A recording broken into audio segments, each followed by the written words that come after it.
Hey everyone, we're going to go over today's homework called Identifying Minerals Worksheet. And if you look, the upper part here gives us all of our different things that actually show up here on the reference table as well. Okay, so the first part is going to be identifying the differences between these 8. So if you're looking at the first one, calcite and quartz, you're going to use the things that are at the top, right?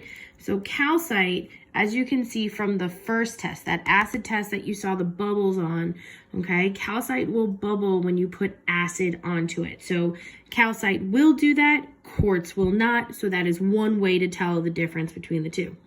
For talc and corundum, okay, you're going to use the hardness scale, right?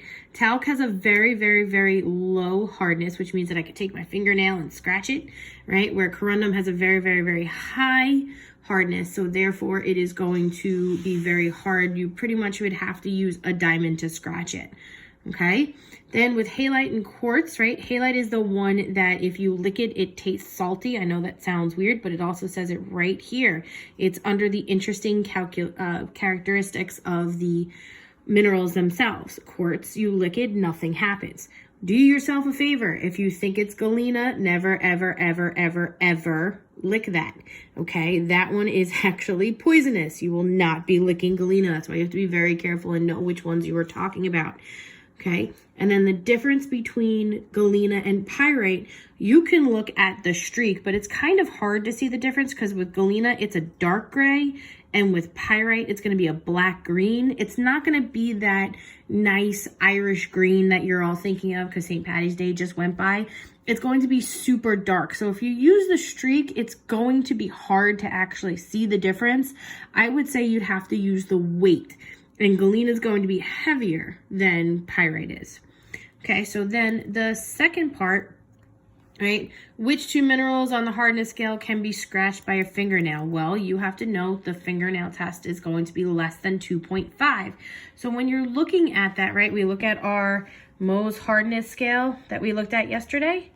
All right, here we are. Here's our Mohs hardness scale, right? It has a hardness of 2.5 or below. So that is actually going to be gypsum or talc, okay? Both of which are going to have a hardness that is less than your fingernail. Okay, then it says fluorite and quartz are frequently a beautiful purple color. However, only quartz is used as a gemstone. Give a reason why. Well, let's look. Fluorite has a hardness of 4, okay, and quartz has a hardness of 7, which means that quartz is going to be more durable. For those of you who know anything about gems, something like an opal, which is the necklace that I wear, is very, very, very delicate. You can bang it and it will crack into a million pieces, or a chunk of it will actually come off, okay? It's the same kind of thing here. If you use fluorite instead of quartz, fluorite's going to be very delicate and it will break off, even though they will have the same types of colors. Okay, so it's because fluorite has a lower hardness compared to quartz. All right, which two minerals would be useful as grains on sandpaper? Well, the whole point of having sandpaper is that it will break down other things like wood, or if you're redoing a wall, you want to make it nice and smooth.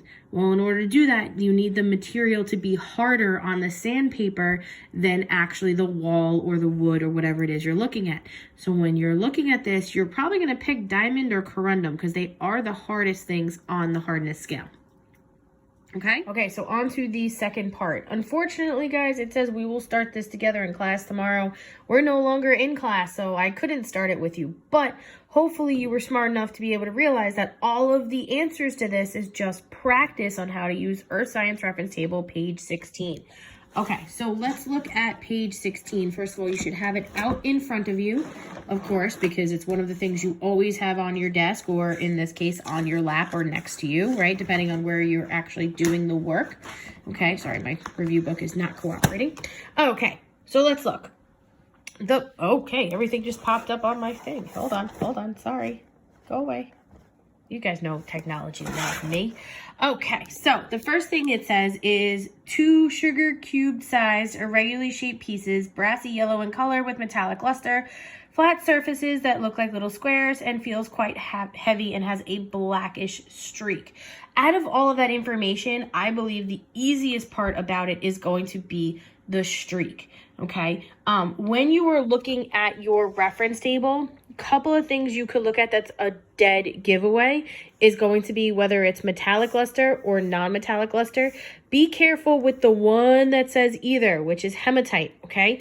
Hematite, depending on if it has oxidized or not, could have a metallic luster or a non-metallic luster. So just be careful with that one.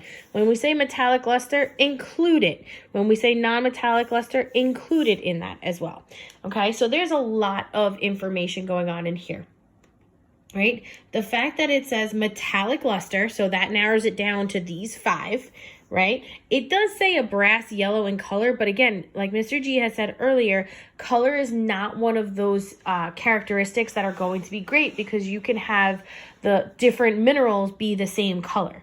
So what else does it say? It says a blackish streak. So you want to look at the streak here, right? That's under distinguishing characteristics, and you're down to either graphite, magnetite, or pyrite, right?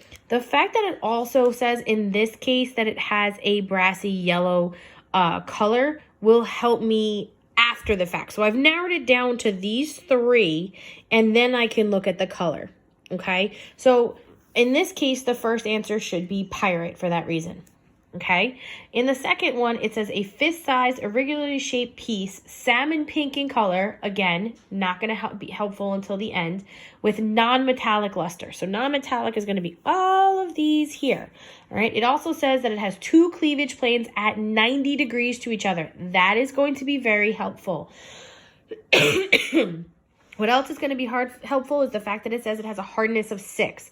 So let's look. Non-metallic luster, a hardness of 6, right? So it could be this one. It could be these 3 as well. And it won't be the last one, okay? So it's going to be either these 4, right?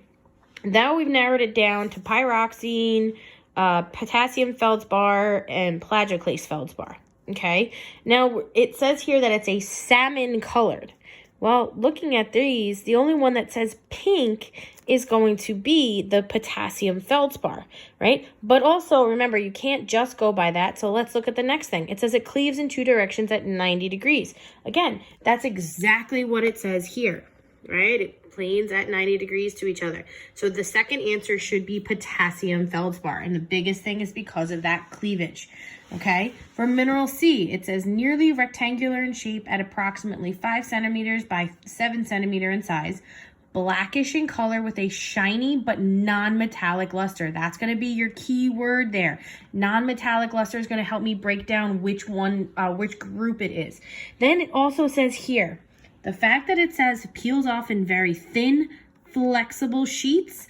If you looked at any of the other supplemental ones I did for you, I showed you some of those that were very thin and flexible sheets. Those are going to be the micas, okay? When you're looking at it, you're either going to have muscovite mica at that point or biotite mica. It's just one of those things you need to know, right? Because both of them, when you look here, says they're flexible in thin sheets, okay? That's a dead giveaway that it's got to be one of those 2 answers, all right? When you are looking at it, then it also says that it's non-metallic, which both of them are, okay? And that it is blackish in color, right? So now you'd have to look here. Now, where muscovite mica is colorless to yellow, biotite mica is going to be black to dark brown. So the answer for the third one should be biotite mica. And remember, that key word that gives it away that it is a mica is the fact that it peels. All right, mineral D says it's an egg-sized piece, transparent pink color with glassy luster, shows conchoidal fracture, and has a hardness of 7. Now, looking at this, the fact that it says, sorry guys, has conchoidal fracture, right? There's not a lot of ones in here that have fracture, right? So you've already narrowed it down to those 7, right? Then if you look, which one of those has a hardness of 7? The only one that has a hardness of 7 is going to be quartz, right? It's the only one that makes sense.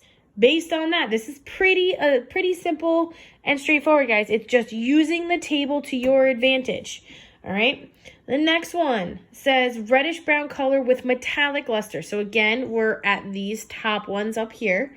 Okay. No visible cleavage. All right. Well, that's pretty easy, right? It's quite heavy and has a reddish brown streak. Remember, if you have streak, that's what you're going to be looking for, right? So now it also says that, right, you have a reddish brown streak here. Now remember that with this one, with the one that says either, it can have a metallic luster or it could have a non-metallic luster.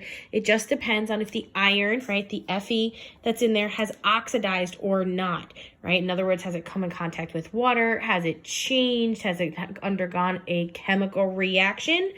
Maybe, maybe not. So it just depends on which one it is, right? But it does have that red-brown streak. All of the other ones do not. So therefore, the answer should be hematite. All right, so mineral F, I believe I'm up to. F? Yes, mineral F, right? Yes. So when you're looking at it, it says irregularly shaped white piece with dull luster, has a hardness of 3, and fizzes when placed in weak hydrochloric acid. Even if you didn't know what hydrochloric was or the fact that it was weak, the fact that it says it fizzes in acid automatically should tell you that it's calcite. That one you should know by now, but just in case, let's look. Right? Has a hardness of 3. That's what it said. Right? And right here, under distinguishing characteristics, it specifically says it bubbles with acid. That is going to be a key. At this point, you should automatically know that that should be calcite. Okay? Now, for those of you who don't know what carbonate is, right, you've seen a lot of it at this point where they say bubbles with carbonate, especially at the beginning of this worksheet. Carbonate is just going to be CO3. Okay, both of these, both dolomite and calcite, will bubble in acid because of that CO3. Okay, that CO3 is just part of it. That's all you need to know. But then again, it says it right here. Okay, and last but not least, it says irregularly shaped white with non-metallic luster. So again, we're down here in this group. Okay, has a hardness of 2.5. Right, so 2.5 is going to be this one, this one, this one. Pretty much those 3 we've narrowed it down to, shows cubic cleavage, okay? It says right here, this one shows cubic cleavage, and it easily dissolves in water. The fact that it says it's a food additive should tell you that it's automatically going to be halite. This is the one that when you lick it, it actually tastes salty, okay? So from there, when you go to answer the bottom questions here, okay, which minerals were the easiest to identify? The fact that you have, to me personally, the easiest ones to identify were the ones that had the streak color in there, right? The hardest ones to identify were the ones that were, you had to narrow it down and look at many different things, kind of like the hardness on top of the fact that you had to look at the non-metallic ones, okay? So when you're answering these final questions, right, this should be based on how easy or how fast it was for you to answer the questions above, right? These here, this should be the answers to this, okay? So did it take you a long time? Did you have to look at a lot of the characteristics? What did you have to do in order to do that?